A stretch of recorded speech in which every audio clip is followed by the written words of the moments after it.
Okay, so you know that weird moment when someone looks at you like you just told them you eat soup with a fork, tilts their head slightly and says, "You've changed?"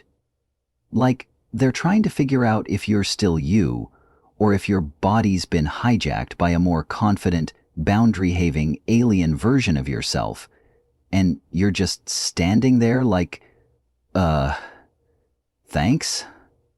But they don't say it like it's a compliment. No, no.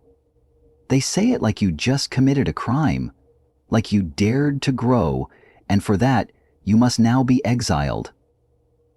I remember the first time someone said it to me. We were just talking, catching up after a while, and mid-conversation, they paused, squinted a little, and dropped it. "You've changed." And I panicked. Internally, I was like, oh God, what did I do? Did I start pronouncing the lel in salmon? Did I become one of those people who drinks green smoothies and talks about their morning routine unironically? I mean, sure, I now go to bed before 2 a.m. and no longer spiral over people ghosting me, but I didn't think that made me a different person. Just slightly less unstable. But then I started spiraling in the classic overthinking way. I began evaluating everything. Was I still the same friend who used to say yes to everything, even when I had the emotional energy of a soggy paper towel? Not really. Did I still laugh at jokes that made me uncomfortable just to keep the peace? Nope. Did I still bend myself into human origami just to avoid disappointing people who wouldn't flinch to disappoint me? Absolutely not. And then it hit me. I had changed. I had boundaries now, like actual ones. Not the kind you write down in your notes app at 2 a.m. and immediately forget about. Real, living, breathing boundaries. I started saying no to things that drained me. I stopped over-explaining myself like I was trying to get out of a parking ticket. I even, get this, left texts on read when I didn't have the mental capacity to reply. I know, shocking.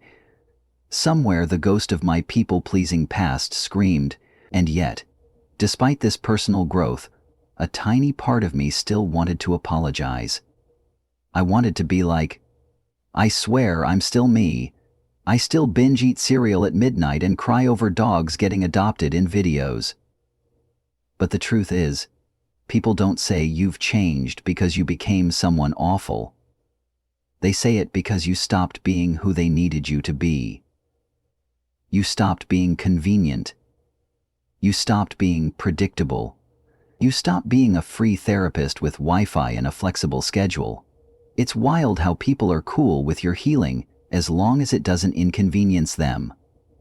The moment you stop overextending yourself, they act like you've gone rogue. Like you're now emotionally unavailable because you won't drop everything to console them over a crisis they caused. It's like, sorry, Karen, I'm trying to water my own dying plants here, figuratively and literally. And here's the absurd part. I started to believe I was the problem. I thought maybe I had become cold or distant. So what did I do? I tried to prove I was still the same. I went back to old patterns, replied to messages I didn't want to, agreed to things out of guilt, smiled through uncomfortable situations just to avoid confrontation. And you know what happened? I felt exhausted, like emotionally jet-lagged, like I was doing community service for a crime I didn't commit. Eventually, I cracked.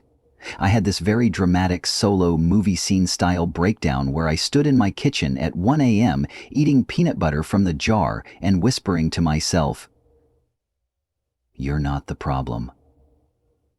You just grew up." Pulling away from people who drain you. Sometimes it looks like choosing silence over explaining yourself for the 100th time. Sometimes it's deleting a number, muting a story, or canceling plans because your mental health is saying, nah, not today. And if someone can't handle that, if they say, you've changed, Like it's an accusation? That says more about their comfort zone than your evolution. So yeah, I've changed. I stopped living like I was trying to win everyone's approval. I started living like I wanted to feel peace. And if that makes me different, so be it. Honestly, I think I prefer this version of me. She sleeps better. She doesn't over-apologize. She still spirals occasionally, but now she does it with better snacks and boundaries. And let me tell you, once you truly stop apologizing for growing, life starts getting weirdly peaceful. Like, suspiciously peaceful. At first, you don't even trust it. You wake up and think, wait, why do I feel calm? Did I forget something?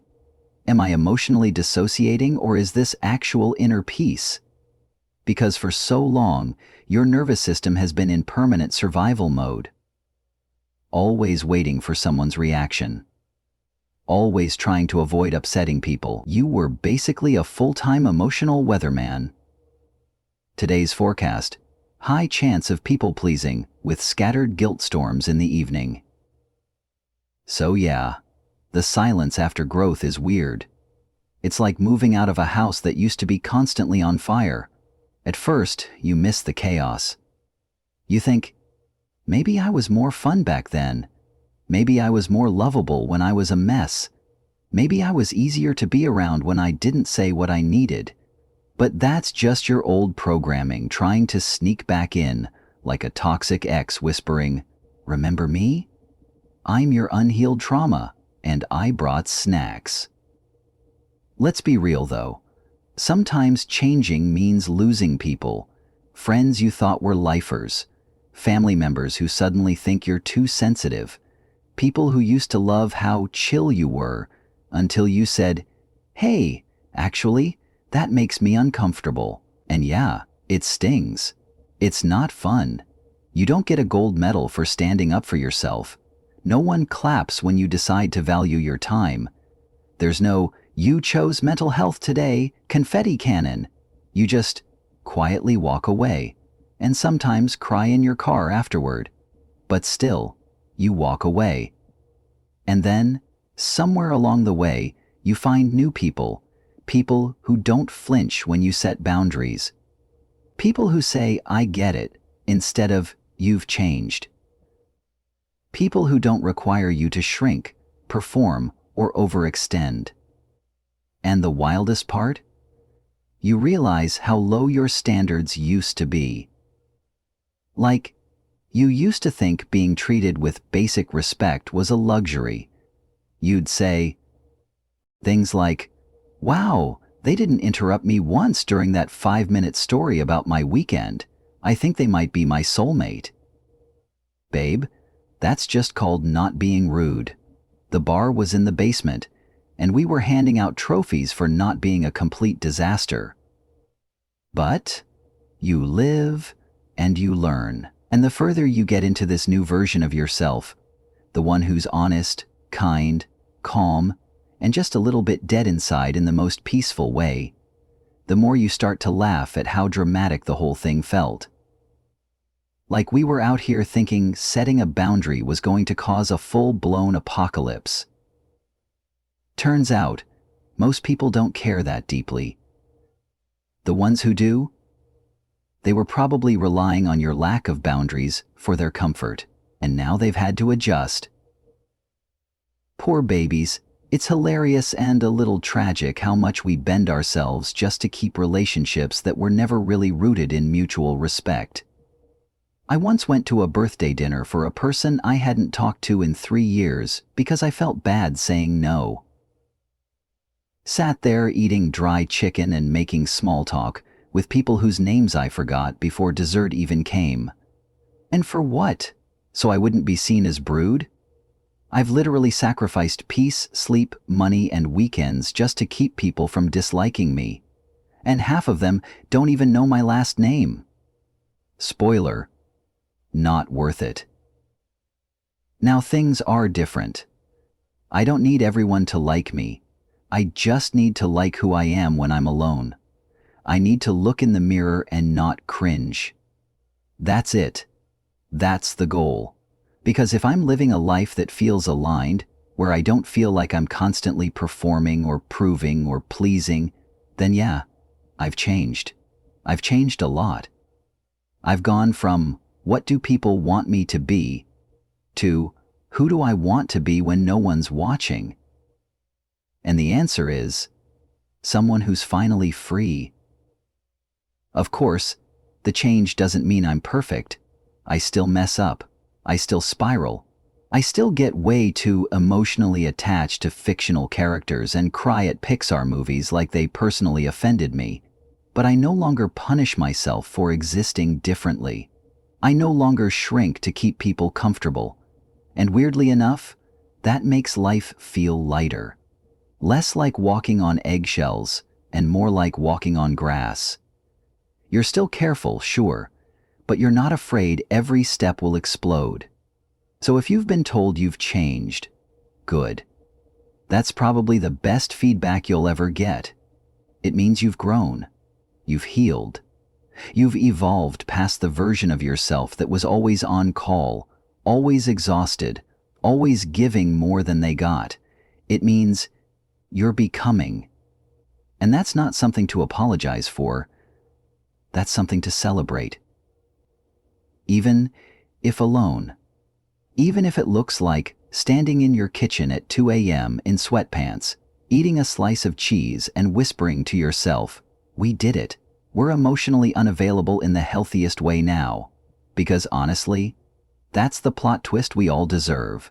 And what's funny is, once you start changing, really changing, you begin to notice just how weirdly loyal you used to be to your own discomfort.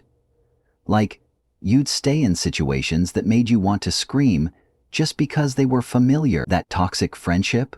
Oh, it's fine. We've known each other since 6th grade. The exhausting job? Yeah, but at least I know what to expect, like misery every Monday. That emotionally unavailable situationship that gives you breadcrumbs every 3 weeks? Well, at least they texted wide at 1 a.m. that one time, so maybe it's love. You cling to chaos because it's predictable. It's almost comforting, in a twisted, I hate it here, but I know the rules kind of way. But once you step out of that, once you take even a tiny breath of peace, oh, it changes everything. Suddenly, you realize that drama is not a necessary food group, that constantly feeling drained isn't a personality trait. That ride or die is a great line in movies but a terrible strategy for real life. Because if you're always the one riding and they're always the one dying, emotionally, spiritually, or just showing up 3 hours late, you start to wonder why you're in the car at all. So yeah, you change, your standards rise, your tolerance for nonsense lowers. You stop laughing at jokes that make you uncomfortable just to keep the vibe light. You stop saying, "It's okay," when it really wasn't. And people notice. Suddenly, you're difficult. You're too sensitive. You've got an attitude. And you know what? Maybe you do. Maybe you've developed an allergic reaction to being walked all over. Maybe you've built a fence around your energy because you got tired of being the emotional public park everyone had access to. It's weird though. The more grounded you become in who you are, the more you realize how much of your life was spent being a watered-down version of yourself. A version designed to be palatable, agreeable, easy to love. You gave people the version they could handle, even if it meant hiding parts of you that needed air and sunlight. You'd choke back opinions, bite your tongue so much it had scar tissue, and shrink every time someone else seemed even slightly uncomfortable with your truth. And now, you don't. You say what you mean. You pause before committing. You allow yourself to be misunderstood. You choose discomfort in the short term over resentment in the long term. And sure, it's awkward. Sure, sometimes you walk away from conversations thinking, "Oh no, did I sound too direct?" But then you sit with it and realize, You didn't betray yourself this time. You didn't abandon yourself just to keep the peace. And that's huge. But man, the growing pains are real. Some days you feel like you're shedding layers faster than you can replace them. You feel raw, exposed, like you're walking around without your emotional armor. You look back at old photos and barely recognize the person smiling in them, not because they were fake, but because they were trying so hard to hold everything together. And now, you're not holding it all together anymore. You're letting some things fall apart, on purpose, because not everything was meant to be carried forever. And here's the really absurd part. Sometimes, when you finally become the version of yourself you've been working toward, it gets lonely. Like you expected it to be this magical moment of arrival, fireworks, confetti, a parade of people saying, "Wow, you're glowing," but instead, it's quiet, still. And that silence can be terrifying when all you've ever known is noise. You don't realize how addicted you were to chaos until things calm down and you start twitching like, wait, where's the disaster? Did I leave the oven on? Did someone subtweet me? But eventually, that silence becomes sacred. Peace becomes the new normal. You stop chasing closure. You stop needing everyone to get it. You start doing things just because they make you feel good, not because they look impressive or because they'll get validation or applause. You wake up and stretch without checking your phone. You read books without posting about it. You cry in the shower, not because something's wrong, but because you finally feel safe enough to feel everything. And you know what's even wilder? One day, someone will meet this version of you. The one that says no, the one that takes naps, the one that won't pretend to be fine just to keep things light. And they'll say, "You're so easy to be around." And you'll laugh. Because it took years to become this person, years of discomfort, detangling, grieving, growing. Years of being misunderstood and labeled and questioned, years of over-apologizing before you realized you didn't have to explain your existence to anyone. So yeah, you've changed. And maybe the people who say it don't even realize what a compliment it is. They're still seeing the change through their own lens of loss, what they miss, what they expected. But that's okay. You don't owe anyone the version of you that kept you small. You don't have to shrink to fit inside the memory of who you used to be. Because this you, this version that takes up space, speaks truth, sets boundaries and dares to be peaceful in a world that profits off your insecurity, this you is doing just fine. And if that's what "you've changed" really means, then thank God you did. And the beauty of it is, once you stop resisting that change, once you stop trying to shove yourself back into old versions of you just because someone else is more comfortable with that model, you begin to feel lighter in the weirdest ways.